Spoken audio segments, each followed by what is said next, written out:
ప్రజా సంకల్ప పాదయాత్ర మరి ముఖ్యమంత్రి జగన్మోహన్ రెడ్డి గారు ఆ రోజు స్టార్ట్ చేసి 5 సంవత్సరాలు పూర్తి 6వ సంవత్సరం వచ్చిన సందర్భంగా ఈరోజు మరి ఎంతో ఆనంద ఉత్సాహాలతో ప్రజలు నాయకులు అందరూ కూడా కేక్ కటింగ్ అది పెట్టుకుని కార్యక్రమం అనేది చేసుకోవడం జరుగుతున్నది.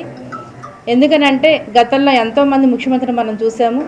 కానీ మన ముఖ్యమంత్రి జగన్మోహన్ రెడ్డి గారు ఆయన స్వయంగా ప్రజల కష్టసుఖాలు తెలుసుకుని ఏ వర్గ ప్రజలకు ఏవి ఇవ్వాలి అనేది సంక్షేమ పథకాలన్నీ కూడా ఇవ్వడం అనేది మనం మొట్టమొదటిగా చూస్తున్నాము.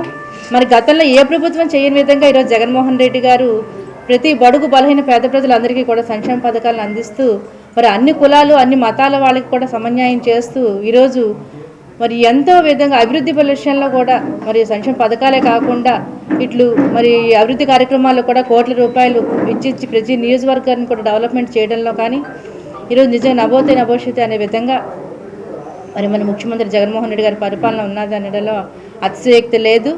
మరి ఈరోజు అన్ని కులాలు అన్ని మతాల వాళ్ళకి బీసీ ఎస్సీ ఎస్టీ మైనార్టీస్ అందరికీ కూడా సమన్యాయం చేస్తూ మరి అలాగే కడుపులో ఉన్న బిడ్డ దగ్గర నుంచి ముసలాళ్ళ వరకు కూడా అన్ని వర్గాల ప్రజలకి కూడా ఈరోజు సంక్షేమ పథకాలు అందిస్తూ మరి ఆ రోజు ఏదైతే మాట ఇచ్చారో ఇచ్చిన మాట ప్రకారంగా మరి మేనిఫెస్టోలో ఏదైతే 2019 ఎలక్షన్స్ ముందు మేనిఫెస్టోలో చెప్పారో చెప్పిన ప్రకారంగా మరి అన్ని సంక్షేమ కార్యక్రమాలను కూడా చేసి మరి మళ్ళీ రేపు ఎలక్షన్లకి వెళ్ళబోతున్నారంటే నిజంగా అటువంటి గొప్ప వ్యక్తి నాయకత్వంలో నడుస్తున్న మాలాంటి నాయకులందరికీ కూడా ఎంతో గర్వకారణము. ముఖ్యమంత్రి గారికి ధన్యవాదాలు తెలియజేసుకుంటూ మరి ఈరోజు మరి ఈస్ట్ కాన్స్టిట్యున్సీలో మరి ఇక్కడ నాయకులందరి సమస్యల్లో కేక్ కటింగ్ అనేది పెట్టుకోవడం జరుగుతున్నది.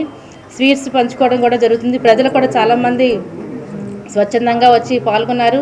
ఎందుకంటే మేము కూడా జగన్మోహన్ రెడ్డి గారి వారి లబ్ధి పొందాము, తప్పకుండా మరి మేము మీతో పాల్పంచుకుంటామని చెప్పి వచ్చినందుకు అందరికీ అలాగే ముఖ్యంగా మీడియా సోదరులందరికీ కూడా ప్రత్యేకంగా ధన్యవాదాలు తెలియజేస్తాం.